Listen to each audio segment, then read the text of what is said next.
বন্ধুরা, আপনাদের সবাইকে শুভেচ্ছা, স্বাগতম। আজকে আপনারা আগে দেখেছেন যে একটি বিষয় নিয়ে আমাদের যারা অনুজ তারা একটি সমস্যায় ভুগছেন, সেটি নিয়ে আজকে কথা বলবো। ঢাকা বিশ্ববিদ্যালয়ে দ্বিতীয়বার ভর্তি পরীক্ষা দেওয়ার সুযোগ দিতে সমস্যা কোথায়, এই বিষয়টি নিয়ে সমস্যায় পড়ছেন যারা তরুণ শিক্ষার্থী, যারা ঢাকা বিশ্ববিদ্যালয়ে এক বছর আগে ভর্তি হতে পারেনি, আরেকবার তারা পরীক্ষা দিতে চান। এই বিষয়ে কথা বলার জন্য আমার সঙ্গে রয়েছেন এরকম ভর্তি স্টুডেন্ট মোহাম্মদ রাফি হাসান, রয়েছেন মাহমুদুল হাসান, রয়েছেন রিমকাতুল জান্নাত, এবং আমাদের সাথে যুক্ত হয়েছে অধ্যাপক ডক্টর মাহবুবুর রহমান বিটু। তিনি হচ্ছেন ঢাকা বিশ্ববিদ্যালয়ের সহকারী প্রক্টর এবং আইআর শিক্ষা গবেষণা ইনস্টিটিউট, যেটি তার অধ্যাপক। আমাদের সঙ্গে আরো যুক্ত হবেন শরীফুল হাসান, যিনি ব্র্যাকের অভিবাসন বিভাগের প্রধান এবং ঢাকা বিশ্ববিদ্যালয়ের সাবেক শিক্ষার্থী। তিনি আমাদের সঙ্গে যুক্ত হবেন। আমরা প্রথম জানতে চাই মূলত রাফি হাসানের কাছ থেকে। রাফি হাসান, আপনাদের সমস্যাটা কি হচ্ছে এবং আপনারা দ্বিতীয়বার ভর্তির সুযোগ কেন চাচ্ছেন, যদি একটু ব্যাখ্যা করতেন। আপনাকে ধন্যবাদ। আমরা 2020 সালের এইচএসসি ব্যাচ, করোনাকালীন ব্যাচ ছিলাম এবং আমাদের এইচএসসি পরীক্ষাটি করোনাকালীন সময় হয় এবং আমরা অটো পাসে রেজাল্ট হয়। আমরা ঢাকা ইউনিভার্সিটি সহ অনেকগুলো পাবলিক ইউনিভার্সিটি, যে সকল পাবলিক ইউনিভার্সিটি ঢাকা ইউনিভার্সিটি বন্ধ করার পরে, সেকেন্ড টাইম পরীক্ষাটি থাকা অবস্থায় বন্ধ করার পরে বাকি সব ইউনিভার্সিটিগুলো বন্ধ করে দেয়। দেওয়ার কারণে আমাদের শিক্ষার ক্ষেত্রে দেখা যায় যে 2014 সালে তারা বন্ধ করে দেয়, যে সেকেন্ড টাইম ছিল ঢাকা ইউনিভার্সিটিতে সেকেন্ড টাইম ভর্তি পরীক্ষা দেওয়া যেত। 2014 সালে আমাদের সেকেন্ড টাইম পরীক্ষাটি বন্ধ করে দেয় এবং সেকেন্ড টাইম বন্ধ করে দেওয়ার কারণে অনেক শিক্ষার্থী আরেকটি সুযোগ, যে সুযোগটি থাকে শিক্ষার ক্ষেত্রে উন্মুক্ত পরিবেশ, সেটি আসলে বন্ধ হয়ে যায়। আমাদের 2014 সালে বন্ধ করার পরে প্রতিটি ব্যাচ ধারাবাহিকভাবে একের পর এক ব্যাচ আসে এবং এর তীব্র প্রতিবাদ জানায় যে ঢাকা ইউনিভার্সিটিতে একবার পরীক্ষা দেওয়ার সুযোগটি দ্বিতীয়বার ভর্তি পরীক্ষা পুনর্বহালের জন্য আন্দোলন করে যায় এবং তাদের কাছে যৌক্তিক কারণগুলো ছিল না থাকার কারণে তারা আন্দোলনগুলো আসলে যতটুকু ছিল, যতটুকু কাভারেজ পাওয়া দরকার বা যতটুকু আলোচনা হওয়া দরকার, যুক্তি কোনো কারণ না থাকার কারণে সেসব আন্দোলন আসলে তারা সফল হতে পারেনি। কিন্তু আমরা যখন 2021 সালে এসে দেখি যে ঢাকা ইউনিভার্সিটি সেকেন্ড টাইম বিষয়টি বন্ধ করার যে কারণগুলো ঢাকা ইউনিভার্সিটি দেখিয়েছিল, সেসব কারণ বর্তমান সময়ে অনেকটি সলভ করে ফেলেছেন তারাই, এবং এখন এই কারণগুলো দেখানোটা আমি মনে করি না যে যৌক্তিক বিষয়। কারণ এই যে কারণগুলো ছিল ছোট ছোট কারণ, 2014 সালের প্রেক্ষাপট আলাদা, 2021 সালের বিষয় আলাদা। এই বিষয় 2021 সাল আসতে আসতেই তাদের যে সমস্যাগুলো তারা দেখিয়েছিল তারা মোটামুটি সলভ করে দেয়, সলভ করে ফেলে, তারাই সলভ করে ফেলে এবং সঠিক সমাধানও আমরাও বের করে ফেলি যে আমাদের শিক্ষার্থীর কথা বিবেচনা করে। সেই দিক থেকে এই ব্যাচটি খুব সেকেন্ড টাইম বিষয় দাবিটি দাবিটি স্থাপনের জন্য আমরা খুব জোরালোভাবে একত্রিত হই এবং আমরা এর প্রতিবাদটুকু জানাচ্ছি। বাংলাদেশে তো এখন চালু প্রায় পাবলিক ইউনিভার্সিটি যদি আমরা বলি, সেগুলো এখন 49টি চালু আছে, শিক্ষা কার্যক্রম চলছে, যদি প্রাইভেট পাবলিক ইউনিভার্সিটি 55টি, শিক্ষা কার্যক্রম 49টি, এবং এখানে সব মিলিয়ে 64,000 বা আরেকটু বেশি আসন সংখ্যা রয়েছে। তাহলে একটু জানিয়ে রেখে আমাদের সঙ্গে যুক্ত হয়েছেন শরীফুল হাসান। তিনি ঢাকা বিশ্ববিদ্যালয়ের সাবেক ছাত্র। আসলে ঢাকা বিশ্ববিদ্যালয়ের ছাত্ররা কখনোই সাবেক হয় না, আমি মনে করি। আর উনি ব্র্যাক, যে বিশ্বের সবচেয়ে বড় যে বেসরকারি স্বেচ্ছাসেবী প্রতিষ্ঠান এনজিও, তার অভিবাসন বিভাগের প্রধান। শরীফুল, আপনাকে আমন্ত্রণ। আমরা শুনছিলাম মাহমুদ হাসানের কথা, আপনি যদি শুনতেন। আমরা একটু শরীফুল হাসানের কাছে এখন শুনতে চাই। শরীফুল তো ঢাকা ইউনিভার্সিটির সাবেক শিক্ষার্থী এবং সবসময় শরীফুলের কাছ থেকে আমরা প্রয়োজনের সময় যখন কথা বলা দরকার তার কথা বলি। শরীফুল হাসান, আমাদের সময় আমার তো মনে আছে, আমাদের বন্ধুরা যারা তাদের পছন্দের বিষয় পাননি তারা দ্বিতীয়বার পরীক্ষা দিয়ে ভালো বিষয়ে ভর্তি হয়েছেন, আবার যারা চান্সই পাননি তারাও আবার সেকেন্ড টাইম পরীক্ষা দেওয়ার সুযোগ পেয়েছেন। এখন যেটা বলা হচ্ছে, আপনি শুনুন যে আমি কথা বলেছি, আমাদের সঙ্গে মাহবুবুর রহমান যুক্ত হবেন, ঢাকা বিশ্ববিদ্যালয়ের সহকারী প্রক্টর, তার কাছ থেকে শুনবো। তবে এর মধ্যে যারা হচ্ছে ভর্তি পরীক্ষা নেওয়া, তাদের জন্য বিশাল কষ্টের। দ্বিতীয়ত হচ্ছে তাদের নিজেদেরও তো আসন সংখ্যা কমে যাচ্ছে, আর সেই কারণেই তারা মূলত এটা বলছেন। আরো অন্য অভিযোগ রয়েছে। আপনি একটু যদি দেখতেন, শিক্ষা তো এভাবে সীমিত করা আসলে দার্শনিকভাবে ঠিক না। আপনার কি কথা এক্ষেত্রে আমি শুনতে চাই। নাহান ভাই, ধন্যবাদ। আপনি খুব গুরুত্বপূর্ণ একটা বিষয় নিয়ে আলোচনা করেছেন। প্রথমত আমার ব্যক্তিগত মতামত হচ্ছে, আমরা আমাদের দেশের শিক্ষাকে আমরা যেভাবে আসলে শুধু একটা সনদে নির্ভর করি বা চাকরি পাওয়ার টুলস হিসেবে ব্যবহার করি, প্রথমত আমার সেটাতে একটু আপত্তি আছে। আমি মনে করি আসলে শিক্ষার উদ্দেশ্যটাকে, ধরুন একজন মাস্টার্স পাস ছেলে সে চাইলে গাড়ি চালাতে পারে, ড্রাইভিং, আমি কোনো বিপদ দেখি না তাতে। তাহলে সে গাড়ি চালানোটা কত সুন্দরভাবে কেন দরকার সেটা সে বুঝবে। বিশ্ববিদ্যালয় পড়াশোনা করে কেউ ব্যবসা করতে পারে, কেউ চাকরি করবে, নানান জন্য। আমাদের বিশ্ববিদ্যালয়গুলো আসলে হয়ে গেছে অনেকটা চাকরি বা সরকারি চাকরির একটা কারখানা। আমার ব্যক্তিগতভাবে সেই জায়গায় দ্বিমত আছে। আমি মনে করি না যে প্রতি বছর হাজার হাজার লাখ লাখ ছেলে মেয়ে প্রথমত বিশ্ববিদ্যালয়ে পড়া দরকার আছে। আমি মনে করি যে প্রথমত সারা দুনিয়াতে আমি মনে করি টেকনিক্যাল এডুকেশনটা আসলে জনপ্রিয় করা উচিত। সব ছেলের অনার্স মাস্টার্স পিএইচডি এখন আমি মনে করি যে সবার করার দরকার আছে। এটা আমার ব্যক্তিগত মত। আমি মনে করি যে আমরা জাতিকে কারিগরি শিক্ষার দিকে নজর দিলে, আমরা নিশ্চিত থাকেন আপনি আমাদের জীবদ্দশায় দেখে যাবো বিশ্ববিদ্যালয়ের কনসেপ্ট হারিয়ে যাবে গুগল কাছে। আপনি সব ধরনের এডুকেশন বা ট্রেনিং আপনাকে গুগলই দিবে, 15-20 বছর পর হয়তো আপনি বিশ্ববিদ্যালয় ভর্তির জন্য এই মজাটা থাকবে না। কাজে ওই চিন্তার জায়গায় আমরা পিছিয়ে আছি। এবার যদি মূল আলোচনায় আসে, আমি মনে করি যে একটা জায়গা আপনি বিশ্ববিদ্যালয়ে কোনো একটা ছেলে মেয়েদেরকে দ্বিতীয়বার ভর্তি করতে না দেওয়ার সুযোগটা, আমি মনে করি এটা আমার কাছে মনে হয় এক ধরনের বৈষম্য। কেন সুযোগ পাবে না? কোনো একজন ছেলে মেয়ে ধরুন এই বছর যে ছেলে বা মেয়েটা পাস করেছে, কোনো কারণে সে অ্যাক্সিডেন্ট করতে পারে, কোনো কারণে সে অসুস্থ থাকতে পারে, কোনো কারণে সে ভর্তি পরীক্ষা দিতে নাও পারে, নানান সম্পর্ক আছে, আরেকবার সুযোগ সে কেন পাবে না বা বিষয় বদল করবে। আমি মনে করি এই সুযোগগুলো থাকা উচিত। এখন কোনো বিশ্ববিদ্যালয় কর্তৃপক্ষ যদি মনে করে যে না, যেটা অনেক সময় যুক্তি দেয় যে ওরা 1 বছর সিনিয়র, ওরা অভিজ্ঞ হয়ে যায়, সেই সমস্যার কিন্তু সমাধান আছে। আপনি মেডিকেল ভর্তি পরীক্ষায় বা অনেক জায়গায় বলে দ্বিতীয়বার যারা দিবে তাদের একটা মার্কস হয়তো আপনি কম দিতেন, মার্কস হয়তো কম। আপনি এমন হতে পারে যে দ্বিতীয়বার যারা পরীক্ষা দিবে তারা প্রথমবারে যে এমনিতেই পাস মার্কস কম পাবে, যেন সে ভর্তি পরীক্ষায়, আমি জানি আমি এটা বলার জন্য বলছি, এরকম কিছু একটা হয়তো ভাবা যেতে পারে, যদি মনে করে যে বৈষম্য আছে এক না। কিন্তু আমি মনে করি যে অবশ্যই দ্বিতীয়বার ভর্তির সুযোগটা রাখা উচিত। এবং এটা শুধু আসলে বিশ্ববিদ্যালয় না, চাকরির বয়সের কথা বা যে কোনো জায়গায় এই বয়সে বেঁধে দেওয়া, প্রথমবারে বেঁধে দেওয়া, এইগুলো আমার কাছে মনে হয় যে অর্থই মনে হয়। যে কেউ যদি মনে করে যে না আমি 5 বার ভর্তি পরীক্ষা দিয়ে আমি ঢাকা ইউনিভার্সিটি পড়বো, সমস্যা কি? সে যদি মনে করে যে না আমি 5 বছর গ্যাপ দিব, আমি ঢাকা বিশ্ববিদ্যালয়ে পড়বো। কেউ যদি আজকাল কি হয়, আপনি খেয়াল করছেন কিনা জানেন না, বেশিরভাগ বিশেষ করে কোভিডের সময়তে বা গত কয়েক বছর আজকাল ছেলেমেয়েরা যাদের একটু সামর্থ্য আছে, অনেকেই উচ্চ মাধ্যমিক দিয়ে সে বেসরকারি কোনো ভালো বিশ্ববিদ্যালয়ে ভর্তি হয়ে যায়, ব্র্যাক বলে, নর্থ সাউথ বলে বা বাইরে চলে যায়, সে এই গ্যাপটা নিতে চায় না। পাবলিক বিশ্ববিদ্যালয়ে এখনো কিন্তু মূলত মধ্যবিত্ত বা নিম্নবিত্ত ছেলেমেয়েরা পড়ে, খুব ধনীরা পড়ে। এখন যে মধ্যবিত্ত বা নিম্নবিত্ত ছেলেমেয়েরা এই বছর পাবলিক বিশ্ববিদ্যালয়ে চান্স পায়নি, যার হয়তো বেসরকারি বিশ্ববিদ্যালয়ে পড়ার সামর্থ্য নাই, সে কিন্তু আরেকবার পরীক্ষাটা দিতে চায়। কারণ একটা পাবলিক বিশ্ববিদ্যালয়ে ভর্তির সঙ্গে আরো অনেকগুলো বিষয় রয়েছে। আবাসিক হল, যেখানে তার থাকার খরচ লাগে না, যেখানে অল্প টাকা বছরে 100 টাকা খরচ, এই যে সুযোগগুলো, যার কারণে কিন্তু ঢাকা বিশ্ববিদ্যালয় পাবলিক বিশ্ববিদ্যালয় ছেলেমেয়েরা পড়তে আসে। এখানে শিক্ষার মান খুব ভালো, পড়াশোনা খুব ভালো তা কিন্তু না। এই কারণটাতে আমি মনে করি যে ভর্তির সুযোগ, প্রথমত আমার ব্যক্তিগত মতামত, এটা সীমিত করার কোনো মানে নেই, এটা সবার জন্য সুযোগ থাকা উচিত। আর দ্বিতীয়ত আমরা যেটা হচ্ছে সব ধরনের বিষয়, ধরেন কথা বললাম রাষ্ট্রবিজ্ঞানে বা ধরেন যে কোনো সাবজেক্ট নাম বা সমাজবিজ্ঞানে বা যে কোনো বিষয়, এই মুহূর্তে ধরেন 200 ছেলেমেয়ে রাষ্ট্রবিজ্ঞানে পড়তে হবে আমি মনে করি। আমি মনে করি রাষ্ট্রবিজ্ঞান, দর্শন এগুলো খুব গুরুত্বপূর্ণ বিষয়, সারা পৃথিবীর সবচেয়ে মেধাবী ছেলেমেয়ে এই সমস্ত বিষয়গুলো পড়ে। তো আপনি এর চেয়ে বেশি যেগুলোতে কর্মমুখী শিক্ষা আছে, আপনি সেই জায়গাতে অনেক আসন বাড়ান। আর ফিলোসফি, দর্শন এগুলো খুব কম আসন করেন, ছেলেমেয়েদেরকে প্রস্তুত করেন। আমাদের পুরো শিক্ষা ব্যবস্থাপনায় একটা বড় ধরনের সংকটের জায়গা আছে। আমি মনে করি সেই ভাবনাটা একেবারেই প্রাথমিক শিক্ষা থেকে আরম্ভ করে বিশ্ববিদ্যালয় পর্যন্ত এই পুরো জায়গাটা আমার মনে হয় যে ভাবনা জরুরি। আপনি পাবলিক বিশ্ববিদ্যালয় থেকে হারুন ভাই যারা পাস করে বের হয়, সেটা ঢাকা বিশ্ববিদ্যালয় বা অনেক বিশ্ববিদ্যালয় হোক, আপনি এদের এক পৃষ্ঠায় ভালো বাংলা লেখা বা ভালো ইংরেজি লেখা এরকম কিন্তু আমি যেহেতু প্রচুর নিয়োগ থাকতে হয়, এটার একটা সংকট আছে। কাজে আমি মনে করি যে আমাদের পুরো শিক্ষা ব্যবস্থাটাই হয়তো নতুন করে ভাবার সুযোগ আছে। শুধু ভর্তি পরীক্ষা একটা বিচ্ছিন্ন বা ডি ইউনিট আমি ঘ ইউনিট পরীক্ষা হবে না, আমি ঠিক বুঝলাম না হঠাৎ করে কেন ঘ ইউনিট বাদ দিবেন। অনেকে তো বিভাগ পরিবর্তন করে। এই যে হঠাৎ করে সিদ্ধান্ত নেওয়া, যখন যে কর্তৃপক্ষ আসবে তার ব্যক্তিগত ইচ্ছাটা এখানে প্রাধান্য পায়, এগুলো কিন্তু শিক্ষা ব্যবস্থার জন্য ক্ষতি করে। একেবারে সমস্ত সিদ্ধান্তগুলো আমি মনে করি নিয়ে ভেবে চিন্তে গবেষণা করে আমাদের নেওয়া উচিত। যে আমাদের সঙ্গে ঢাকা বিশ্ববিদ্যালয়ের সহকারী প্রক্টর অধ্যাপক ডক্টর মাহবুবুর রহমান লিটু তিনি যুক্ত হবেন। আমি কথা বলেছি, আসলে তিনি মধুপুরে রয়েছেন, তার চলে গেছে, সময় যুক্ত হবে তখন আমাদের নিয়ে আসবো। শরীফুল হাসান, আপনার কাছে একটা প্রশ্ন আছে, আমি রিমকাতুলের কাছে যাবো, সবার কাছে আমার যাবো। একটা প্রশ্ন আছে, আপনি খেয়াল করবেন দেশে মানে প্রাইভেট ইউনিভার্সিটি এখন 99টি সচল রয়েছে, সেখানে কিন্তু প্রচুর সিট বা আসন রয়েছে এবং সেখানে কিন্তু দ্বিতীয়বার তৃতীয়বার এই ঝামেলা নেই। পাবলিক ইউনিভার্সিটি আমরা সবাই সরকারি ইউনিভার্সিটি বলি, সেটি 49টি চালু হচ্ছে, সেখানে আসন রয়েছে 64-65 হাজারের মতো। তাহলে এটা কি অনেক অভিযোগ করেন যে এই প্রাইভেট ইউনিভার্সিটির শিক্ষার্থীদের একটি বাজার করে দেওয়ার জন্য কি এগুলো পর্যায়ক্রমে বন্ধ হচ্ছে কিনা, যে এটা কি আন্তঃসংযোগ কেউ অভিযোগ করেন যে প্রাইভেট ইউনিভার্সিটিতে, আমি বেশ কিছু আমাদের দেশে প্রাইভেট ইউনিভার্সিটি অনেক ভালো রয়েছে, আমি সেটা স্বীকার করবো, সেখানে কিন্তু টাকা থাকলে চান্স পাওয়া যায় না, যোগ্যতায় চান্স পায়, কিন্তু অনেক প্রাইভেট ইউনিভার্সিটি রয়েছে যে টাকা থাকলে পড়া যায়। তো সেই ধরনের প্রাইভেট ইউনিভার্সিটির ছাত্র সংখ্যা বাজার তৈরি করার জন্য পাবলিক ইউনিভার্সিটি পদ্ধতি অবলম্বন করছে কিনা, এই প্রশ্নটা অবলম্বন হবে কিনা? আমার কাছে ব্যক্তিগতভাবে তা মনে হয় না, কারণ আপনি দেখবেন পাবলিক বিশ্ববিদ্যালয় আর প্রাইভেট বিশ্ববিদ্যালয়ের শিক্ষার্থীদের কিন্তু ধরনটা আলাদা। এখনো পাবলিক বিশ্ববিদ্যালয়ে আমি যেটা বলছিলাম, একটু মধ্যবিত্ত, একটু নিম্ন মধ্যবিত্ত, যার হয়তো বেসরকারি বিশ্ববিদ্যালয়ে পড়ার সামর্থ্য নেই, তারাই কিন্তু পড়ে। কাজেই তাদের একটা প্রথম চয়েস পাবলিক বিশ্ববিদ্যালয়। বেসরকারি বিশ্ববিদ্যালয় কিন্তু যারা হয়তো পাশ করে সঙ্গে সঙ্গে ভর্তি হতে চায়, যে মনে করে যে সামর্থ্য আছে তারা ভর্তি হতে চায়। কাজেই এই ঢাকা বিশ্ববিদ্যালয়ে দ্বিতীয়বার ভর্তির সুযোগ না দেওয়ার কারণ বেসরকারি বিশ্ববিদ্যালয়কে সুযোগ করে, এটা আমার কাছে ঠিক মনে হয় না যে ঢাকা বিশ্ববিদ্যালয় বা পাবলিক বিশ্ববিদ্যালয় সেই কারণটাতে এই সুযোগ তৈরি করছে, সেটা আমার কাছে মনে হয় না। কিন্তু আমাদের আমি একটু আসবো, দেখি মাহবুবুর রহমান লিটু আমাদের সঙ্গে যুক্ত হয়েছেন, ঢাকা বিশ্ববিদ্যালয়ের সহকারী প্রক্টর। আপনি শুনতে পাচ্ছেন? লিটু কি শুনতে পাচ্ছেন? অধ্যাপক মাহবুবুর রহমান লিটু আমাকে কি শুনতে পাচ্ছেন? সহকারী আচ্ছা পাচ্ছেন। জি, শরীফুল হাসান, আপনি বলছিলেন যে বিষয়টা অনেকটা মনে হয় না আপনার, কেন মনে হয়? না, আমার কাছে যেটা মনে হয় যে আপনি যে ছেলে মেয়েটা প্রাইভেট বিশ্ববিদ্যালয়ে পড়বে, আপনি দেখবেন যদি জুলাই মাসে ইন্টারমিডিয়েট পরীক্ষা শেষ হয়ে থাকে বা এপ্রিল মাসে শেষ হয়ে থাকে, আপনি দেখবেন ও পরীক্ষা দিয়ে ও মে জুনে কিন্তু প্রাইভেট ইউনিভার্সিটি সেমিস্টার ভর্তি হয়ে যাচ্ছে। ও অপেক্ষাও করছে না যে ঢাকা বিশ্ববিদ্যালয় বা অন্য পরীক্ষা কখন, একটা বড় অংশের ছাত্ররা কিন্তু অপেক্ষা করছে না।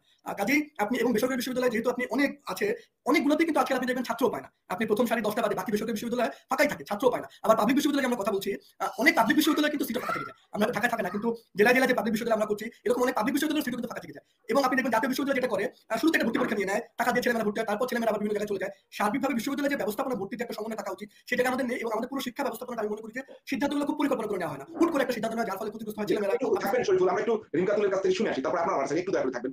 রিমকাতুল, আপনি তো বোধহয় ক্যামব্রিয়ান থেকে পাস করেছেন, আপনি এর আগের বার তো কোনো পাবলিক ইউনিভার্সিটি ভর্তি হতে পারেননি, তাহলে আপনার কি আর কোনো চান্স হবে না? আপনি কি ভাবেন যে তাহলে আপনি কি করবেন যদি এই পরিস্থিতি থাকে? আর কেন এই 5-6টা পাবলিক ইউনিভার্সিটি, অন্য ইউনিভার্সিটি ট্রাই করছেন কিনা? আসসালামু আলাইকুম সবাইকে। আমি রিঙ্কাতুল, আমি Chattogram government model school and college থেকে পাস করেছি। তো স্যারের প্রশ্নটা হচ্ছে কেন আমরা এই ভাইয়া, আচ্ছা ঠিক আছে ভাইয়ার কথা অনুযায়ী যেটা হচ্ছে যে কেন আমরা এই 5-6টা বিশ্ববিদ্যালয়ে কেন সেকেন্ড টাইম চাচ্ছি, তাহলে আমি সর্বপ্রথম বলি যে আমরা যারা সাধারণ শিক্ষার্থী, তারা কিন্তু আমরা ছোট থেকে স্বপ্ন দেখে আসি যে তারা হয়তো প্রকৌশল মানে ইঞ্জিনিয়ারিং এ পড়বে, বা স্বপ্নের বিশ্ববিদ্যালয় ঢাকা বিশ্ববিদ্যালয়, অনেকে থাকে চট্টগ্রাম বিশ্ববিদ্যালয় স্বপ্নের বিশ্ববিদ্যালয়, অনেকে রাজশাহী বিশ্ববিদ্যালয়। তাহলে এরকম স্বপ্নের বিশ্ববিদ্যালয়, অনেকে ইঞ্জিনিয়ার হওয়ার স্বপ্ন থাকে, অনেকের আপনার ধরেন ঢাকা বিশ্ববিদ্যালয়ে পড়ার স্বপ্ন থাকে, অনেকে জাহাঙ্গীরনগরে পড়ার স্বপ্ন থাকে। তাহলে এখানে যারা প্রথমবার ভর্তি পরীক্ষা দিয়ে কৃতকার্য হতে পারেনি, তাদেরকে দ্বিতীয়বার একটা সুযোগ থাকা উচিত না? আমরা যদি বিশ্বের বিশ্ববিদ্যালয় একটু থামিয়ে দিতে চাই, আমাদের একটু থামিয়ে দিতে চাই। আমরা দেখি মাহবুবুর রহমান লিটু, আপনি শুনতে পাচ্ছেন আমাকে? দেখি আমরা আসলে তাকে ফোনে পেয়েছি, তাকে তুমি যুক্ত হতে পারছেন না। আপনার কি মাহবুবুর রহমান লিটু আপনি কোথায় আছেন, কি আপনি বলবেন একটু? আমি একটু গ্রামের দিকে রয়েছি এবং সেখানে এখন ইলেকট্রিসিটি নাই এবং ইন্টারনেট কানেকশন। আচ্ছা, একটি প্রশ্ন হলো যে আপনারা ঢাকা বিশ্ববিদ্যালয় 2014 সাল থেকে কি কারণে বন্ধ করলেন, এই যে দ্বিতীয়বার ভর্তি পরীক্ষা দেওয়ার সুযোগ কেন বন্ধ করলেন?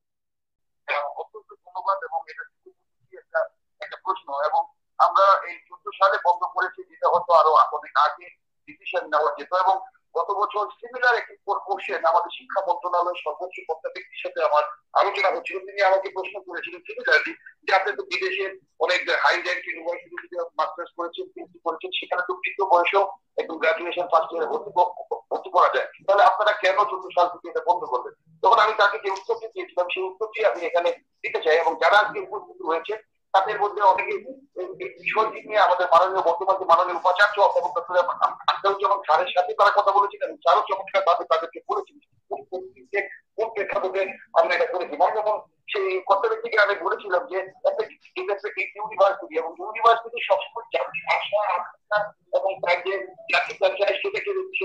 প্রতিফলন ঘটে। আমরা ঢাকা বিশ্ববিদ্যালয় আমাদের এডমিশন টেস্ট যেটা হয় সেটা অনেক বিশাল এডমিশন টেস্ট, এবং আমরা গর্ব করে বলে থাকি বিশেষ আমরা দেখে থাকি যে আমাদের এডমিশন সিস্টেমে, আমাদের আন্ডারগ্রেড এডমিশন সিস্টেমে আমরা সবসময় সর্বোচ্চ র্যাঙ্ক সর্বোচ্চ নাম্বারের মধ্যে দেখি। সেখানে কোনোরূপ জালিয়াতি, কোনোরূপ প্রশ্নপত্র, কোনোরূপ দুর্নীতি বা বিলম্বনী করার কোনো সুযোগ আমরা রাখি না, এবং এটা আমরা খুব গর্ব করে বলতে পারি, এবং বাংলাদেশের দ্বিতীয় কেউ এটাকে অস্বীকার করতে পারে না। তাহলে 2014 সালে কোন পরিস্থিতিতে আমরা এই কাজটি করলাম?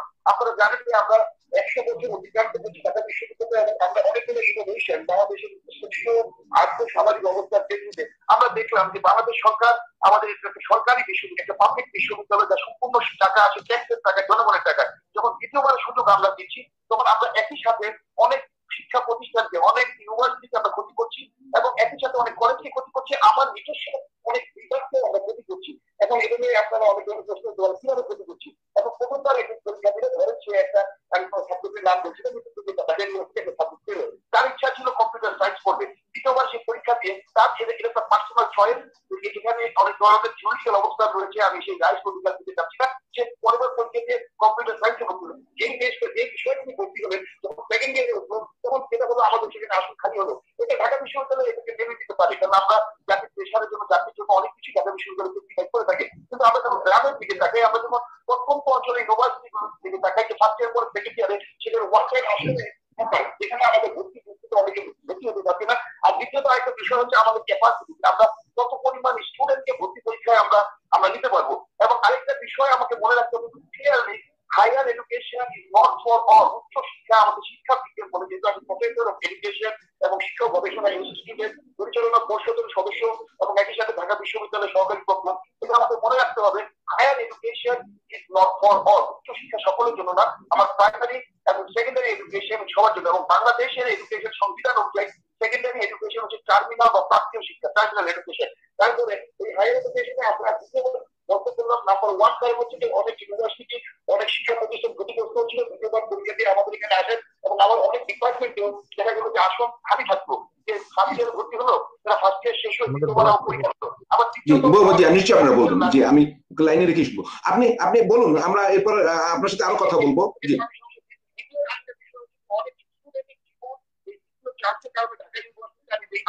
গবেষণা পেয়েছি তাদের জীবন এবং তাদের পারিবারিক অবস্থাও এই অ্যাকসেপ্টেড হওয়া শুরু করলো। কারণ একটা স্টুডেন্ট একটা সাবজেক্টে ভর্তি হয় ফার্স্ট ইয়ার, ব্যাক ইয়ার, সে ভর্তি আর সেকেন্ডবার ভর্তি জন্য সে প্রিপারেশন নেওয়া শুরু করলো। দেখা গেল সেকেন্ডবার চান্স পেল না, তখন সে সেই ইয়ারে আসতে হলো, তার একটা ইয়ার হয় ড্রপ দিল, অথবা কোনো রকম একটা স্মৃতি দিয়ে নিয়ে সে সেকেন্ড ইয়ারে প্রবেশ করলো, যার ফলশ্রুতিতে তার পরিবার কিন্তু সাফার করলো। খায় হচ্ছে যে আমাদের এক্সাম আমার মনে হয় আপনার কথা অনেকটাই ক্লিয়ার হয়েছে। আপনি একটু লাইনে থাকুন। এখানে শরীফুল হাসান, নিশ্চয়ই আপনি চেনেন শরীফুলকে, আমি প্রাক্তন ছাত্র ঢাকা, তার কাছ থেকে তার জবাব আশা করছি। শরীফুল। না, আমি প্রথমত মানে আমাদের ঢাকা বিশ্ববিদ্যালয়ের অধ্যাপক কিন্তু একটি জায়গায় বলে উচ্চ শিক্ষার সুযোগ, আমি আসলে সেই জায়গাটাতে মনে করি আমাদের একটি দেশের সব ছেলে মেয়েকে পাবলিক বিশ্ববিদ্যালয়ে অনার্স মাস্টার্স করতে হবে, এটা আমার কাছে কিন্তু আমি বলছি যে এটা আমাদের কাছে অর্থহীন মনে হয়।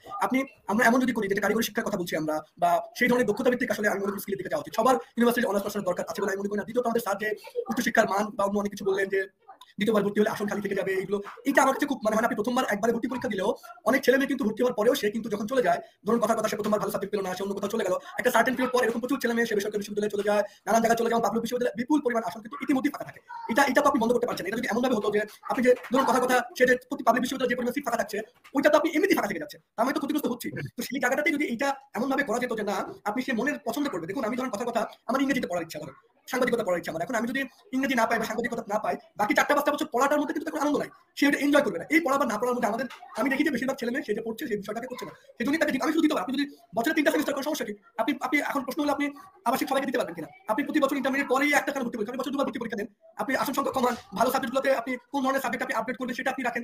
আমাদের পুরো উচ্চ শিক্ষা বা পাবলিক বিশ্ববিদ্যালয়ের ব্যবস্থাপনা আমি মনে করি বড় ধরনের সংকট রয়েছে। এই যে দ্বিতীয়বার ভর্তি পরীক্ষা নেওয়া হবে না, আমাকে কি ঢাকা বিশ্ববিদ্যালয় কোনো গবেষণা করে বলতে পারবে যে না, দ্বিতীয়বার না নেওয়ার কারণে বিশ্ববিদ্যালয় শিক্ষার মানে এই উন্নতি হয়েছে, আমাদের ছেলেমেয়েদের এই ভালো হয়েছে, গত 7 বছরের মান এই চেঞ্জ হয়েছে? কোনটাই কিন্তু হয়নি। বাস্তবতা হচ্ছে আমাদের ছেলেমেয়েরা প্রথম বর্ষ থেকেই এখন বিসিএস এর জন্য পড়ে, সে যে সাবজেক্টই পড়লো সরকারি চাকরির জন্য পড়ে। ঢাকা বিশ্ববিদ্যালয়ে গত 7-8 বছরে দ্বিতীয়বার ভর্তি পরীক্ষা নিচ্ছে না, আমাদের শিক্ষার মান কি বিভাগগুলো খুব উন্নতি হয়ে গেছে। আমি এখানে একটু প্রোগ্রাম মহোদয় কাছে যেতে চাই, সহকারী প্রোগ্রাম মহোদয়, আপনি শুনতে পাচ্ছেন আমাকে? আমি এখানে যুক্ত করতে চাই সহকারী প্রোগ্রাম মহোদয় শরীফুলের সঙ্গে, যে একটা বিষয় হচ্ছে যে আপনি কি মান নিশ্চিত আমরা দেখতে পাচ্ছি না, নাম্বার 1। আমি একটু প্রশ্নগুলো করে নিই, আপনি জবাব দেবেন।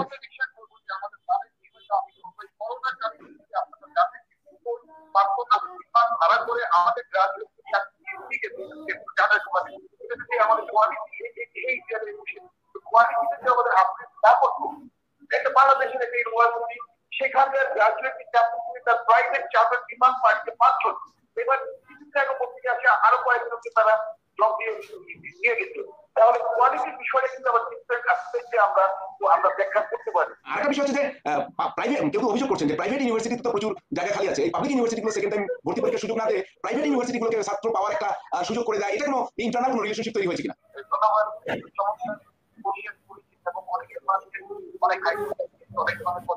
আমাদের মাননীয় উপাচার্য তার মনে থাকে ঢাকা বিশ্ববিদ্যালয়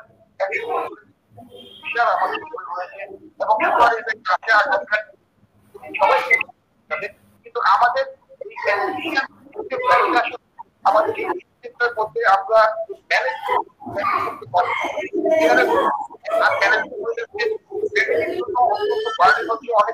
অনেক মুভমেন্ট হচ্ছে। আপনারা জানেন যে আমাদের 100 বছরের শাসন প্রথমবারের মতো ঢাকার বাইরে আমরা প্রতিটি বিভাগীয় শহরেও আমরা আমাদের ভর্তি পরীক্ষা আমরা শুরু করছি এবং এই বছর আমরা ভর্তি পরীক্ষা আজকে ফাইন্যান্সিয়াল আনবো যে আমরা শুধুমাত্র একটাই ইউনিট থাকবে না, একটা জায়গায় তারা পরীক্ষা দিবে এবং সেখান থেকে তাদের বিভাগ প্রতিনিয়ত কিন্তু আমরা যেটাকে আমরা ভাষায় গবেষণা লক্ষ্য ফলাফল ঢাকা বিশ্ববিদ্যালয় সবসময় বিবেচনা করে থাকে এবং এই বিবেচনা থেকে আমরা দেখেছি যে আমরা প্রথমবার যাদেরকে এটা মানে সকল থিওরির কাউন্টার থিওরি থাকে, এটা আমরা অস্বীকার করি না এবং সকল ক্ষেত্রেরই নিউটনের ধারণা অনুযায়ী একটা সমান থাকবে এবং এই যে আমরা বিদ্যমান এতে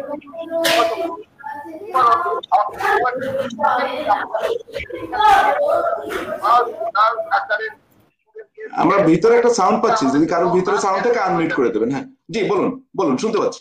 আর ম্যানেজেবল হয়েছে, আপনারা জানেন যে পাস করে স্টুডেন্টের সংখ্যা প্রতি বছরই বৃদ্ধি পাচ্ছিল এবং 2014 সালে যতজন এইচএসসি পাস করেছে বা গোল্ডেন এ ক্লাস।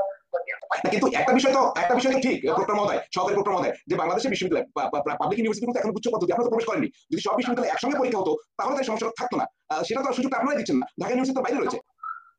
সেটা নিয়ে অনেক ধরনের অনেক ধরনের আলোচনা যেটা সরকারি পর্যায়ে হয়েছে।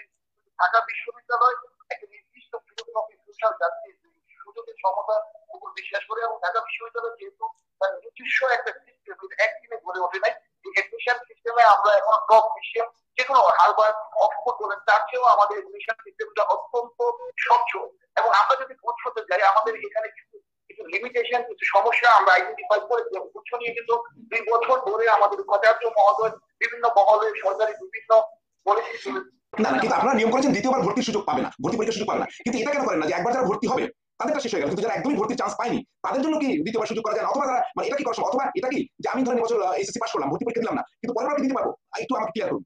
বিষয়টা হচ্ছে আপনি যেই ইয়ারে এইচএসসি পাস করছেন, কারণ আপনি 93 আপনি 2021 পাস করেছেন, 2021 পাস করে যে এডমিশন টেস্ট হবে সেই এডমিশন টেস্টে আপনি বুঝতে পারবেন, কিন্তু আপনি পরের বার আর বসার কিন্তু এটা অনেকটা অমানবিক হয়ে গেল না? আমি তো অসুস্থ থাকতে পারি, এইবারও তো দেখা গেছে ভর্তি পরীক্ষার সময় একজন ঠিক 5 মিনিট 10 মিনিট আসতে পারেনি, ধরেন আপনি যিনি চান্স পেয়েছেন তাকে সেকেন্ড টাইম সুযোগ দিলেন না, কিন্তু যিনি ভর্তি পরীক্ষা দেওয়ার সুযোগই পাননি তাকে সুযোগ না দেওয়া কি যৌক্তিক? প্রোগ্রাম মহোদয় যদি বলতেন। হ্যাঁ ধন্যবাদ। এটা একটা খুবই চমৎকার একটা প্রশ্ন করেছেন যে এই ধরনের সমস্যা যে হয় না তা আমাদের তো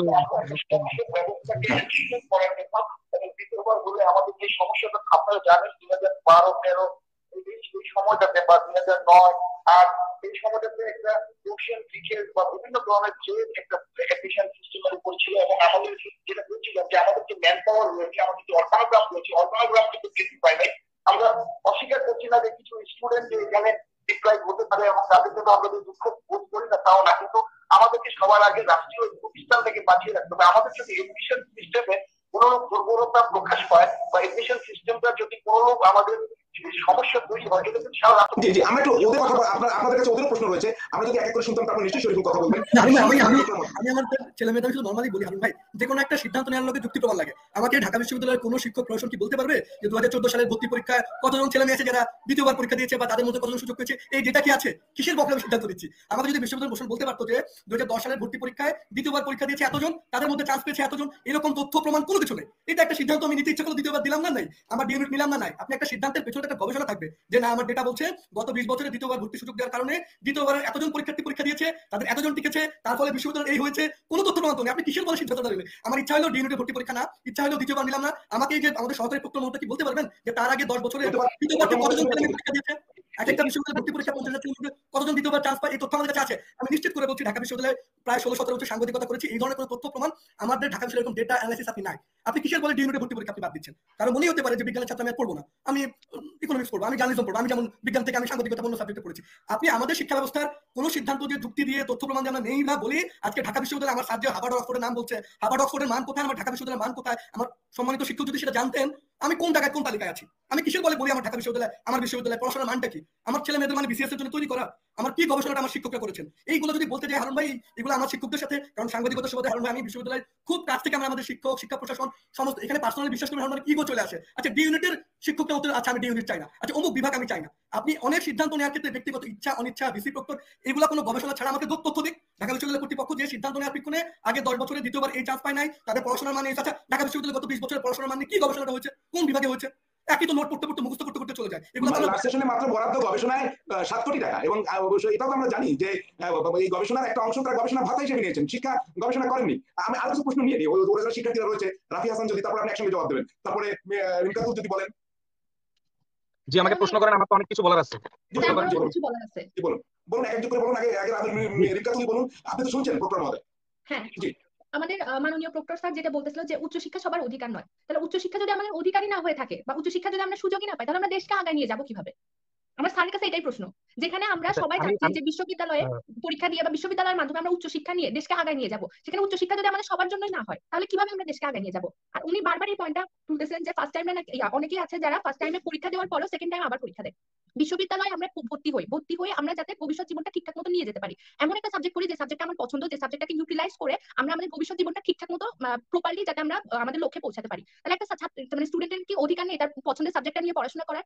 বিশ্ববিদ্যালয়ে আমরা 4 বছর দিচ্ছি, অনার্সটা দিচ্ছি, মাস্টার্সটা দিচ্ছি, তাহলে আমরা যদি আমাদের পছন্দের সাবজেক্টটাই না পাই, এখানে অনেকে আছে যারা হচ্ছে ইঞ্জিনিয়ার হতে চায়, এখন ইঞ্জিনিয়ারিং দ্বিতীয়বার ভর্তি সুযোগ না থাকার কারণে তারা ইঞ্জিনিয়ার হতে পারতেছে না। ঢাকা বিশ্ববিদ্যালয়ে অনেকে আছে যারা জেনেটিক নিয়ে পড়তে চায়, জেনেটিক নিয়ে তাদের ইচ্ছা, প্রথমবার তারা ব্যর্থ হওয়ার কারণে জেনেটিকের তারা পড়তে পারতেছে না, তাহলে তাদের উচ্চশিক্ষার অধিকারটা থাকতেছে কোথায়? তারা দেশের জন্য কি কোন কাজটা করতে পারতেছে? যারা স্টুডেন্ট আমরা আছি দ্বিতীয়বার ভর্তি পরীক্ষা দিতে চাচ্ছি, আমরা যথেষ্ট পরিমাণ ডেডিকেটেড, আমরা এখন বলতেছি না যে আপনারা আমাদেরকে পরীক্ষা না নিয়ে আমাদেরকে ভর্তি পরীক্ষা আমাদেরকে বিশ্ববিদ্যালয়ে ভর্তি করে দেন, আমরা পরীক্ষা দিয়ে নিজেদের যোগ্যতাকে যাচাই করে তারপরে আমরা বিশ্ববিদ্যালয়ে সিট চাচ্ছি। তাহলে ওনারা কিভাবে করে আমাদেরকে বলতেছে আমাদের দাবিটা অযৌক্তিক?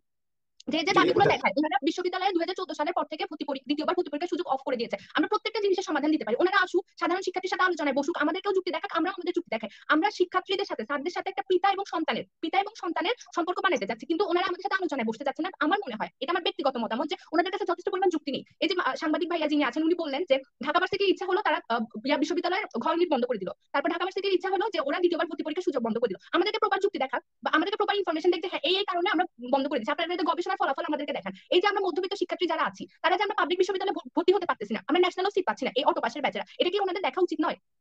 আমরা যে ন্যাশনাল সিট পাচ্ছি না বা আমাদের প্রপার ভাবে পড়াশোনা করতে পারতেছি না, এটা তো ওনাদের দেখা উচিত। শিক্ষা তো সবারই মৌলিক অধিকার, তাহলে ওনারা রাফি হাসানের কাছ থেকে শুনে একসঙ্গে সহকারী প্রক্টর মহোদয়ের বক্তব্য জানবো। লিটু শুনতে পাচ্ছেন তো? আচ্ছা জি, রাফি হাসান যদি বলতেন। স্যারকে আমার সালাম, আসসালামু আলাইকুম। স্যার একটি কথা বলেছিল যে মানে এইসব বন্ধ করার কারণটি মূলত ছিল যে ঘ ইউনিট বন্ধ করছেন আপনারা, তারপর সিট কমানোর বিষয়টি, দ্বিতীয়বার সুযোগ। অবশ্যই আমার মনে হয় এটি একটা বিশ্ববিদ্যালয়ের মান ঠিক রাখার জন্য এসব করছেন। কিন্তু আপনি যখন দেখেন, আমি কিন্তু একটা স্টুডেন্ট, আমি যদি আমি পড়াশোনা করতে করতে আমি একটা ভুল করার পর আমি চান্স পেলাম না, আপনি যদি আমাকে আরেকটা সুযোগ না দেন আমি কিভাবে উন্নতি করবো? আপনি আমার পড়াশোনার প্রথমেই আমার জার্নিটাতে আপনারা বাধা সৃষ্টি করে দিচ্ছেন। প্রথমত আমরা এইসব বিষয় নিয়ে অনেকের সাথে কথা বলি, মাননীয় প্রধানমন্ত্রী এবং মহামান্য রাষ্ট্রপতি, ভিসি স্যার সহ সকলের কাছে, যারা গুরুত্বপূর্ণ ব্যক্তি আছেন সবার কাছে আমরা স্মারকলিপি পৌঁছিয়ে দিই।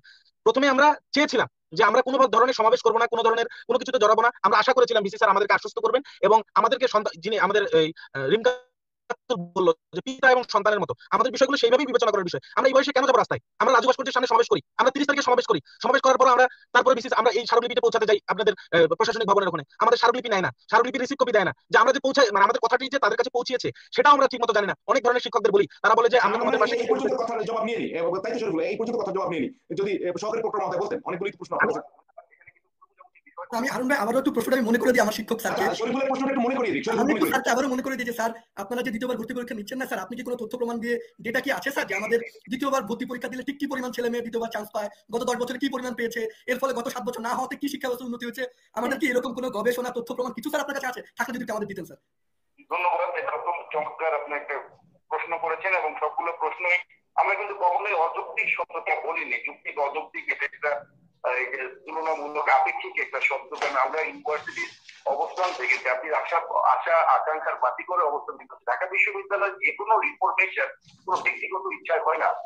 এটা স্বয়ং উপাচার্য মহোদয় যদি ডিজায়ার করেন সেটাও ঢাকা বিশ্ববিদ্যালয় হওয়া সম্ভব নয়, কারণ ঢাকা বিশ্ববিদ্যালয় জন্মগত ভাবে আমাদের যে সাংবিধানিক যে মূল ভিত্তি সেই ভিত্তিগুলোকে ধারণ করে। আমাদের জাতির পিতা বঙ্গবন্ধু শেখ মুজিবুর রহমান ঢাকা বিশ্ববিদ্যালয়কে 1973-তে একটা অর্ডিন্যান্স দিয়েছিলেন, যেটা দেশের মধ্যে আরেকটা দেশের মতো স্বাধীন একটা স্টেটের মধ্যে যেখানে সম্পূর্ণ গণতান্ত্রিক চর্চা রয়েছে। আমাদের অনেকগুলো বডিতে প্রতিটা ক্ষেত্রে চলছে বিশ্লেষণ হয়। আমাদের একটা অনলাইন ভর্তি কমিটিও রয়েছে, যার প্রধান হচ্ছেন আমাদের কম্পিউটার সায়েন্স এন্ড ইঞ্জিনিয়ারিং এর একজন বিখ্যাত সফটওয়্যার ইঞ্জিনিয়ার এবং বিজ্ঞানী আমাদের মোস্তাফিজুর রহমান স্যার। তার কাছে সকল ধরনের ইনফরমেশন এবং ডেটা রয়েছে। এটা তো তাৎক্ষণিকভাবে এই ধরনের অসংখ্য বিশ্লেষণ আমাদের প্রথমে ভর্তি কমিটিতে যায়, আমাদের চেঞ্জ কমিটিতে আলোচিত হয়, তারপরে সেটা আমাদের academic council, board of advanced studies, তারপরে সেটা আমাদের সর্বশেষ সিন্ডিকেটের মাধ্যমে যখন অ্যাপ্রুভ হয় চলছে বিশ্লেষণের মাধ্যমে, তখনই সেটা ঢাকা বিশ্ববিদ্যালয় ইমপ্লিমেন্ট করতে পারে। কারো কোনো ব্যক্তিগত আশা আকাঙ্ক্ষা বা ব্যক্তিগত চাহিদা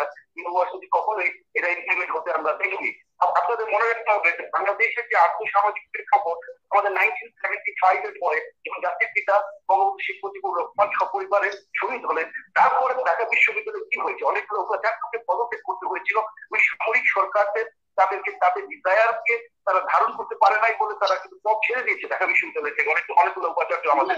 এবং তার পরবর্তীতে আমরা দেখেছি দীর্ঘদিন যে অনিয়মগুলো গড়ে উঠেছে, সেই অনিয়মগুলো ধীরে ধীরে দূরীভূত করার জন্য ঢাকা বিশ্ববিদ্যালয়ের বিভিন্ন ডেটা বেস বিভিন্ন ডিসিশন নেওয়া শুরু করে আমাদের নিজস্ব সার্ভারে প্রতিষ্ঠিত হয়েছে এবং প্রতিটা এডমিশনের প্রতিটা ইনফরমেশন আমাদের সার্ভারে রয়েছে। এবং আপনার এই রিপোর্টের অ্যান্সার ডেটা বেস এবং এটা গবেষণা প্রতিবেদন এবং নির্দিষ্ট কমিটির সুপারিশের আলোকে এটা সেটা তো আপনি বলছেন বারবার, কিন্তু যে প্রশ্নটি আপনি বলতে পারবেন স্যার, আমরা তো বিশ্ববিদ্যালয়ে স্যার আমি প্রথম আলোর সিনিয়র রিপোর্টার ছিলাম, ইউনিভার্সিটি রিপোর্টার। আপনাকে স্যার অনলাইনেই বলছি স্যার, আপনি আজকে দিতে হবে তা না স্যার, আপনি 6 মাস সময় নেন, 1 বছর সময় নেন স্যার। আপনি আগামী 6 মাস 1 বছরের মধ্যে যদি স্যার এই ডেটা দিতে পারেন স্যার যে না গত 7 বছর বা 10 বছরে ঢাকা বিশ্ববিদ্যালয়ে দ্বিতীয়বার এতজন ছেলে মেয়ে পরীক্ষা দিয়েছে, তাদের মধ্যে এতজন সুযোগ হয়েছে, তার ফলে বিশ্ববিদ্যালয়ের শিক্ষার মানে এই ক্ষতি হয়েছে, যার কারণে আমরা এই সিদ্ধান্ত নিয়েছি, এরকম তথ্য প্রমাণ আপনি 6 মাস 1 বছর বা আগামী 10 বছর স্যার যদি দিতে পারেন স্যার আমি কৃতজ্ঞ থাকবো স্যার।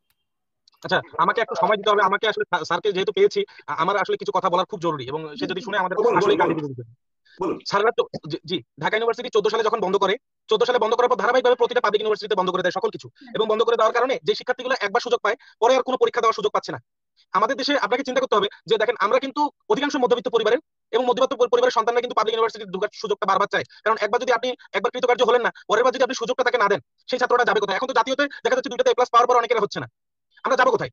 আমরা তো চাচ্ছি না যে তাদের কাছে আমাদের এটাও দাবি নেই যে তারা যে সমস্যাগুলো দেখিয়েছিল। প্রথম সমস্যা তারা বলে যে ঢাকা ইউনিভার্সিটিতে পরীক্ষার্থীদের চাপ, অতিরিক্ত পরীক্ষার্থীদের চাপ দিতে পারবো না, এই চাপ নিলে ট্রাফিক জ্যাম হয় এবং ক্যাম্পাসে অতিরিক্ত ছাত্রের চাপটা আমরা নিতে পারি না। কিন্তু এত কাল ধরে কিন্তু 2014 সাল থেকে কন্টিনিউ চলছে যে আমরা এটা ঢাকা ইউনিভার্সিটিতে পরীক্ষা নিব, কিন্তু এবার তারা করোনাকালীন বিষয়ে সিদ্ধান্তটি নেয়।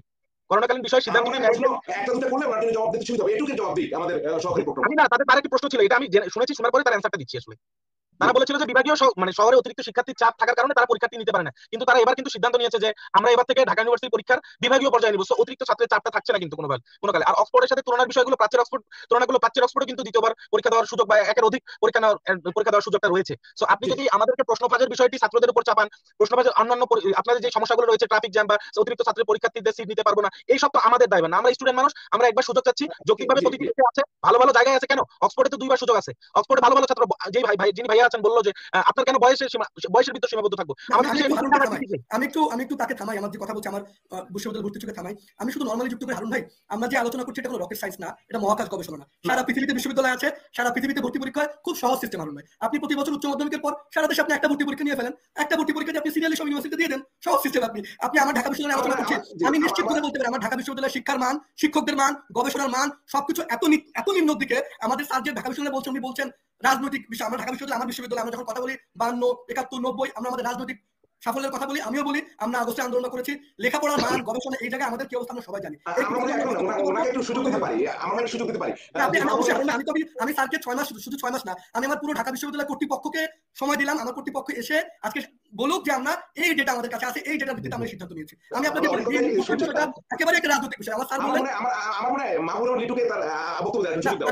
আমি মাহবুবুর লিটু স্যারকে দিচ্ছি। স্যার বলছেন যে বিশ্ববিদ্যালয় এই প্রক্রিয়া সিদ্ধান্ত হয়। আমাদের বিশ্ববিদ্যালয়ের ভিসিরা বা প্রথম যদি মনে করেন যে কোনো শিক্ষককে আমরা চাকরিচ্যুত করবো, কোনো বিভাগ খুলবো, এটা অনেক কিছুই আমরা ইচ্ছা করতে পারি। আরেকটা কথা বলার সুযোগ দেন, আরেকটা কথা বল, আরেকটু প্রশ্ন ছিল আমার, একটা কথা না না আমি একটা বিষয় অ্যাড করতে চাই বিষয়টি যে জাতির পিতা বঙ্গবন্ধু শেখ মুজিবুর রহমান জাতির পিতা বঙ্গবন্ধু শেখ মুজিবুর রহমান ঢাকা ইউনিভার্সিটির স্টুডেন্ট। জাতির পিতা কিন্তু এই বাঙালিদের জন্য অধিকার নিয়েই সারা জীবনটাই তার বিলিয়ে দিল আমাদের কিন্তু কাজটাতে আপনি যদি ন্যায় বিচার করেন, দেখেন আমরা কিন্তু চাচ্ছি না যে আপনি আমাকে পরীক্ষার সিটে বসায় দেন আমি ঢাবি ছাত্র হয়ে গেলাম, সেটাও চাচ্ছি না। আমরা চাচ্ছি একটা নির্দিষ্ট কোনো একটা নিয়ম মাফিক, যেহেতু মেডিকেলও হচ্ছে কোনো নিয়ম মাফিক দ্বিতীয়বার সুযোগটা যদি সমতা করতে হয় ফার্স্ট টাইমের সাথে যেভাবে আপনারা সমতা করবেন করেন, কিন্তু নিয়মটা চালু থাকুক, যে সেকেন্ড টাইমটাতে চালু হওয়া দরকার। একবার ছাত্র আমি ভুল করলাম, আমার বয়সটা তো আপনাদের বিবেচনা করতে হবে, আমি একবার ভুল করতে পারি বয়সে, আমাকে আরেকবার সুযোগ দেন, আমি আরেকবার একটা চান্স সুযোগ দেওয়ার পক্ষে চেয়ে আমরা বেশি আলোচনা, এটা তথ্য প্রমাণ তো দিতে হবে কেন আমি দিলাম না। যে বঙ্গবন্ধুর কথা বলছি, সেই বঙ্গবন্ধুকে আমি ঢাকা বিশ্ববিদ্যালয়ে বহিষ্কার করেছি। যে বঙ্গবন্ধুর কথা আজকে বলছি, এই ঢাকা বিশ্ববিদ্যালয়ের কর্তৃপক্ষ বঙ্গবন্ধুকে ঢাকা বিশ্ববিদ্যালয়ে বহিষ্কার করেছে। এই বঙ্গবন্ধু 15 আগস্ট মারা যাওয়ার পর আমার কোন শিক্ষক কোন ভিসি তার পদ থেকে ছেড়েছে? আমার কি প্রতিবাদ? এই 71 সালে মুক্তিযুদ্ধ চলার সময় আমার ঢাকা বিশ্ববিদ্যালয়ের একদল শিক্ষক যখন 25 মাস হত্যা করেছে, আরেকদল শিক্ষক ক্লাস নিয়েছে। এগুলো তো কোন শিক্ষক আমাদের 90 পরে কোন যৌক্তিক আন্দোলনে পদত্যাগ করেছে? এই আনোয়ারুল্লাহ স্যার বলে ওদের আমাদের আন্দোলন করতে হয়েছে। কোন বিশ্ববিদ্যালয়ের শিক্ষকটা নৈতিক অধিকার থেকে পদত্যাগ করেছে? এগুলো আমার মনে হয় মাহবুবুর লিটু আপনি স্পেসিফিক ইস্যুগুলো একটু যদি জবাব দেন সেটাই হবে। শুনতে পাচ্ছেন তো? মানে যে বিষয়টা বলতে যে তাদের সুযোগটা কেন দেওয়া হবে না, এটা যে মূল কথা। আর হচ্ছে সারা দুনিয়ায় তো দেওয়া হয় না।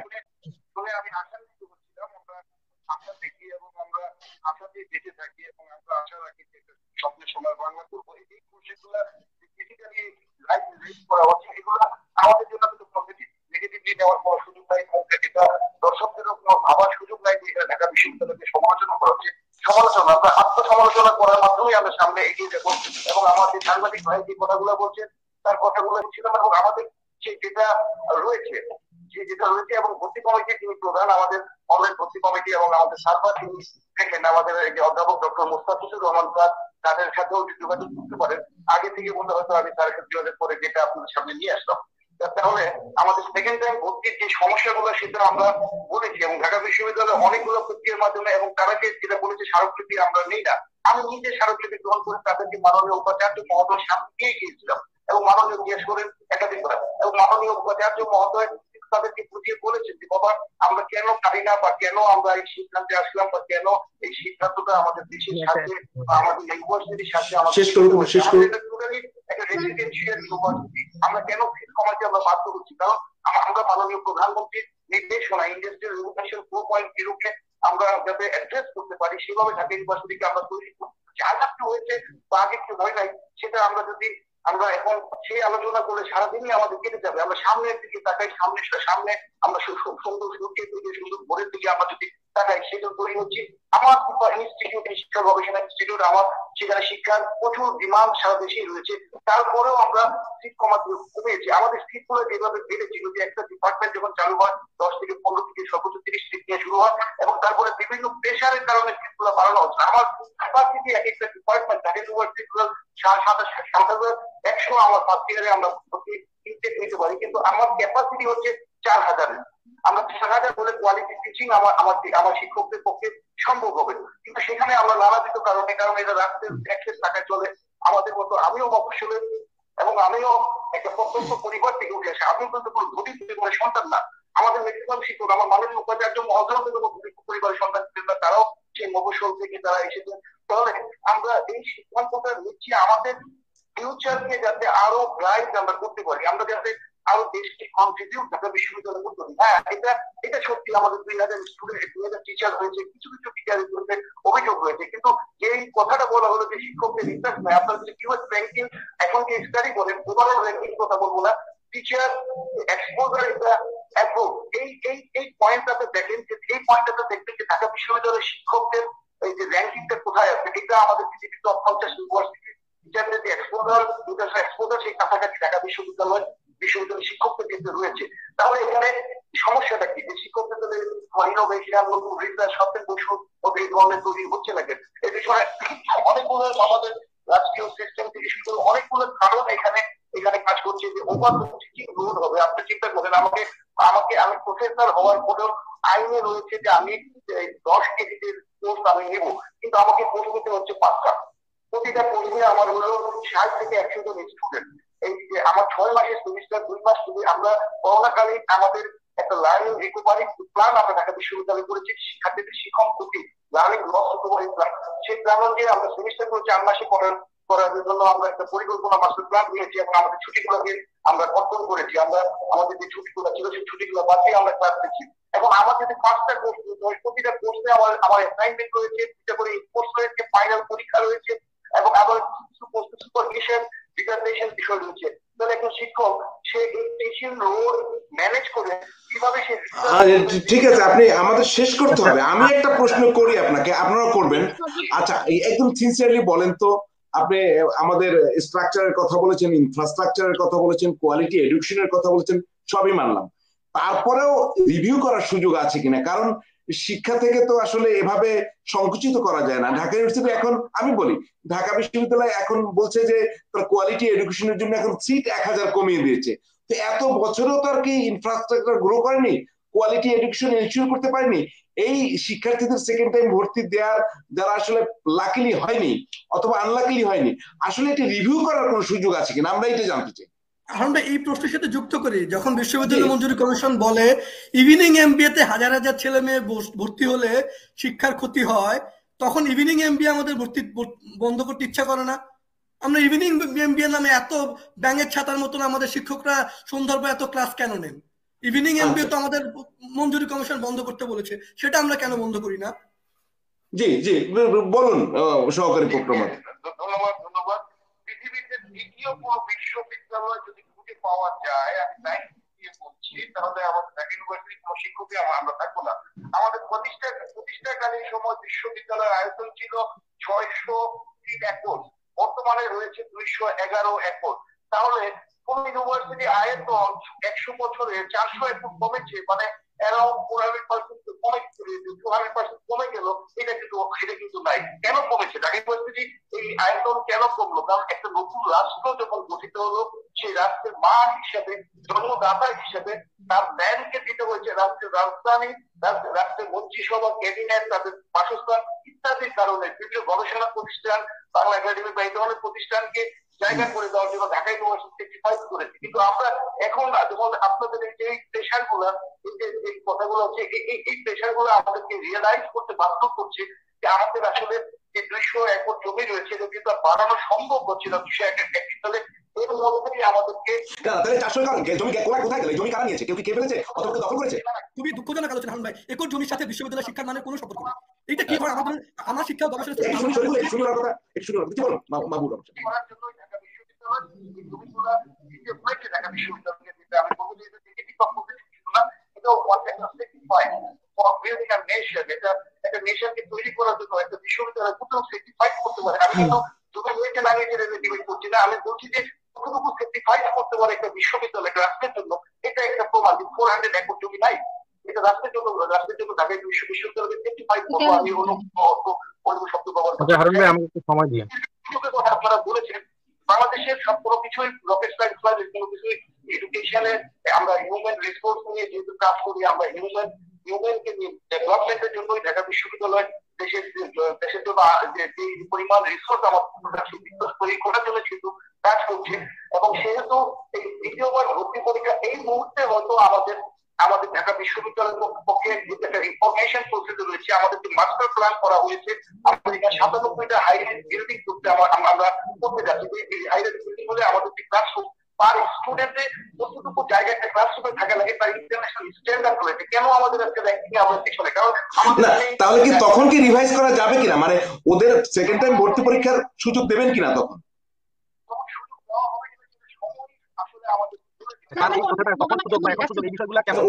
আপনারা দুজন আছেন, এগুলো বিবেচনা করা উচিত আসলে কতটুকু ঠিক। আপনি আমার সুযোগটি বন্ধ করে দিচ্ছেন, শিক্ষার ক্ষেত্রে উন্মুক্ত পরিবেশ সৃষ্টি করে দিচ্ছেন। আরেকটি গুরুত্বপূর্ণ কথা যেটা আমাদের কাছে খুব আনন্দের, যে শিক্ষামন্ত্রীকে প্রশ্ন করা হয়েছে সেকেন্ড টাইমের বিষয়ে, শিক্ষামন্ত্রী বলে যে আমার ব্যক্তিগত মতামত, একটি ছাত্র একবার কৃতকার্য হতে না পারলে তাকে আরেকবার সুযোগ দেওয়া উচিত। আমাদের কিন্তু অভিভাবক এখন, মানে আমরা যতজন স্টুডেন্ট এখন পর্যন্ত আমাদের অভিভাবক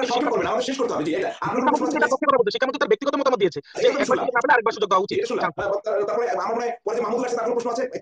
আমি যে কথাটা বলতে চাই, আমরা ইন্ডিয়ার যে আইআইটি যে প্রতিষ্ঠানটা, এটা কিন্তু আমরা সবাই জানি এটা মানে কতটা উচ্চতা এবং কতটা ভালো একটা প্রতিষ্ঠান। তো এইখানে কিন্তু আপনার অনেক শিক্ষার্থী পরীক্ষা দেয় এবং এদের এখানে কিন্তু সুযোগ দেওয়া হয় 2 থেকে 3 বার এবং এটা 2 ধাপে পরীক্ষা হয়, 2 থেকে 3 বার পরীক্ষার সুযোগ দেওয়া হয়। তো এইখানে এইচএসসি সমমান মানে উচ্চ মাধ্যমিকে 75% মার্ক থাকলে কিন্তু তারা পরীক্ষা দিতে পারে। তাহলে দেখেন কত সংখ্যক শিক্ষার্থী কিন্তু পরীক্ষা দিচ্ছে, এবং ওইখানে চান্স পাওয়ার পরেও যারা মনে করে যে আমার ভালো সাবজেক্ট মানে আসেনি, আমি পরবর্তীতে আরো ভালো সাবজেক্ট নিয়ে পড়বো, তারা কিন্তু দ্বিতীয়বার পরীক্ষা দিচ্ছে। ও ইন্ডিয়ান ইনস্টিটিউট অফ টেকনোলজি কথা চাই যে তারপরে সেখানে সুযোগ পাচ্ছে। এরপরে আমি একটু রিঙ্কা যদি কোনো প্রশ্ন থাকে। এখন সত্যি কথা বলতে গেলে আমরা হচ্ছে অটো পাশের ব্যাচ, আমাদের বেলাতে কিন্তু দ্বিগুণ সংখ্যক পাস করেছে, তার সাথে কিন্তু ইমপ্রুভমেন্ট যারা দিয়েছে তারাও কিন্তু আমাদের সাথে পাস করছে। প্লাস আমি যদি আরো উল্লেখ করতে চাই, যেরকম কৃষি বিশ্ববিদ্যালয় বা রাজশাহী বিশ্ববিদ্যালয়, এখানে কিন্তু সিলেকশন পদ্ধতি থাকার কারণে কিন্তু অনেক স্টুডেন্ট কিন্তু পরীক্ষা দিতে পারে না। প্লাস আরেকটা পয়েন্ট উল্লেখ করতে চাই, সেটা হচ্ছে আমরা ডাবল জিপিএ থাকা সত্ত্বেও কিন্তু ন্যাশনালে পর্যন্ত সিট পাচ্ছি না। তাহলে ব্যাপক সংখ্যক শিক্ষার্থী যখন শিক্ষা থেকে বঞ্চিত, আমরা রাজপথে গিয়ে আন্দোলন করতেছি। ভিসি স্যার কিন্তু আমাদেরকে অলরেডি 12 তারিখে আশ্বাসন দিয়েছিলেন যে সিন্ডিকেটের সভাতে তারা সেকেন্ড টাইমের কথাটা তুলবে। ওরা কিন্তু একটা বছরের বাইরে ইন্ডিয়ার উদাহরণ দিয়েছে। তারপরে উদাহরণ দেখলে আসলে অনেকগুলো উদাহরণই দেখানো যায়। আমরা জানি তাহলে হয়তো আমাদের জন্য সহজ হবে। সারা ইন্ডিয়া যে আইআইটি যে এডমিশন প্রসিজার, সেই প্রসিজারের একটা এন্ট্রান্স পরীক্ষা সারা ইন্ডিয়া একটা প্রতিষ্ঠানকে দিয়ে করা হচ্ছে, এবং এটা অনেকটা প্রাইভেটাইজেশনের মধ্যে একটা প্রতিষ্ঠানকে দিয়ে, এবং তারপরে তারা আরেকটা স্তরে আরেকটা স্তরে যাচ্ছে। কিন্তু আমাদের এই মুহূর্তে আমাদের সেই সক্ষমতা বা সেই ক্যাপাবিলিটি, সেই রিসোর্সেস আমাদের নাই।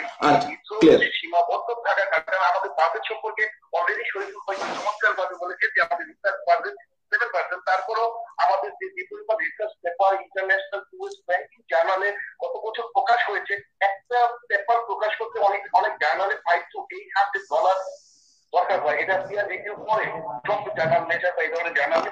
আচ্ছা ক্লিয়ার, আপনার বক্তব্যটা ক্লিয়ার যে পর্যাপ্ত রিসোর্স এই মুহূর্তে নাই, সক্ষমতা নাই। শরীফুল কোনো প্রশ্ন থাকলে করেন, এরপর একটা প্রশ্ন করে শেষ করে দেবো। আমি বুঝতে পেরেছি।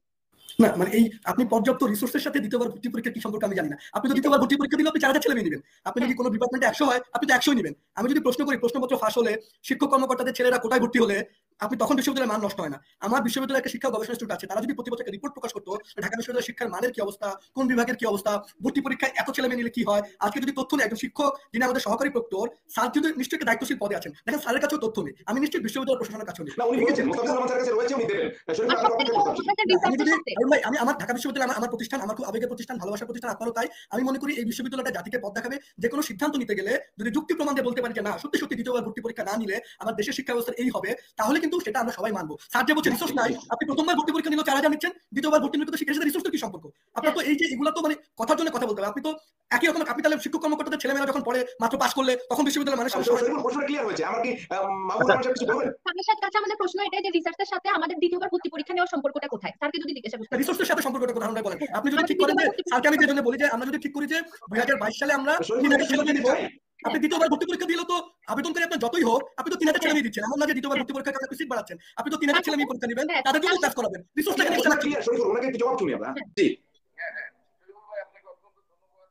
আজকে আমি হারুন ভাই আমাকে যখন ইনভাইট করলেন, তখন আমি যেহেতু এটা রুরাল অঞ্চলে রয়েছে এবং আমি চিন্তা করছিলাম যে এই কোশ্চেন গুলো আসবে, কিন্তু সেই সময়ের মধ্যে আমার পক্ষে যেটা বেস থেকে যেটা রিট্রাইভ করা আসলে সুযোগ হয়নি। কিন্তু এই যে আজকে যে ডিবেট গুলো, যে কোশ্চেন গুলো হচ্ছে, এটা আমাদের দেশের জন্য, আমাদের জাতির জন্য সামনে আমি আশা রাখি যে আরো ভালো দিন আসবে এবং ভালো সময় আমাদের মাঝে আসবে।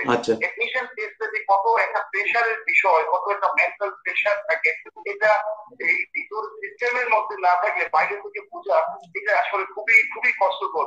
যত না বিশ্বে বুঝি বসে বিশ্বে বহু আশি বিশ্বে ধ্বংসিনী জানে, তাহলে আমরা চাই না যে আমার ঢাকা বিশ্ববিদ্যালয়কে কোনো আশি বিশ্বে ধ্বংসন করুক। তাই আমরা আপাতত আমরা দ্বিতীয়বার কোনো সুযোগ নিয়ে আমরা আপাতত আমাদের সিন্ডিকেটের কথা বলবো। আমরা শেষ করতে হবে। আমরা একটু শেষ না হারুন ভাই আমার একটা কথা, হারুন ভাই একটু কথা বলার সুযোগ দিবেন। কথাটি প্রফেসরের প্রতি আমার এই কথাটি একটি অনুরোধ। বিষয়টি আমরা 12 তারিখে আশ্বস্ত, মানে একটা তো আমরা তো ছাত্র মানুষ, আমি গেলাম, আপনি আমাকে ফিরিয়ে একটা ভবন থেকে আরেকটি ভবনে পাঠিয়ে দিলেন, এটা কেমন দেখায়? যেমন রাজশাহী ইউনিভার্সিটি একটি স্টুডেন্ট মারা গিয়েছে, সেটা কিন্তু মুক্ত পরিবেশে আলোচনার মাধ্যমে হয়েছে। তা আমাদের সাথে তারা কোনো ধরনের আলোচনা নেই, তারা কোনো কিছু ডিসিশন নিচ্ছে নেই, আমরা কোনো ধরনের কোনো সিদ্ধান্ত নেই। আজকে একটি সিদ্ধান্ত, কালকে একটি সিদ্ধান্ত, এরকম করে তো হয় না। এটা তো ওপিনিয়ন ওনার তো শুনতে আমি আমাদের সাথে মতামত করবে, আমরা তো তাদের সাথে কথা বলছি। একটু ওর সাথে কথা বলা। আর আমার ব্যক্তিগত অনুরোধ যে কেন হবে না, কারণগুলো আপনি না দেখাচ্ছেন, ঠিক আছে? আমরা যেমন রিমকাতুল বললো, আমাদের কাছে কারণের সমাধানও আছে। কারণ সমাধান থাকলে যেটা রায় হবে, যেটা সঠিক, এটা আমরা বিচার করবো, তাই না? আমি অবশ্যই যেটা সঠিক সেটা বিচার করবো। ওদের সঙ্গে একটু আলোচনা করা যায় না, নাম্বার 1। নাম্বার 2 ব্যক্তিগতভাবে আমার এবং শরীফুলের পক্ষ থেকে দাবি, ওরা বলছে ভাই এটা রিভিউ করা উচিত। আপনারা দেখবেন থার্ড একটা কোশ্চেন আপনার কাছে, মাহবুবুর রহমান লিটু, আপনি আমি সমসাময়িক ঢাকা বিশ্ববিদ্যালয়, অর্থাৎ আপনি একটু পরে ভর্তি হয়েছেন, আমি একটু আগে ভর্তি হয়েছি। আপনি কিন্তু ঢাকা বিশ্ববিদ্যালয়ে বঞ্চিত শিশুদের স্কুল অর্থতে তাদেরকে পড়াতেন, অর্থাৎ শিক্ষার প্রতি আপনার যথেষ্ট আগ্রহ আছে। আমার প্রশ্ন, জি আপনি আমি যখন ঢাকা বিশ্ববিদ্যালয়ে ভর্তি হয়েছি তখন কিন্তু এই দ্বিতীয়বার ভর্তির সুযোগ ছিল, অনেকেই দিয়েছেন। আপনার কাছে প্রশ্ন, দ্বিতীয়বার ভর্তির কারণে সেই সময় শিক্ষার মান বাধাগ্রস্ত হয়েছে কিনা, আর এখন তার চেয়ে ভালো কিনা? নাম্বার ওয়ান, যেখানে শিক্ষার জন্য আপনি দলতি আমি জানি, সেখানে কেন শিক্ষা সংকোচনের বিরুদ্ধে আপনি কথা বলছেন না?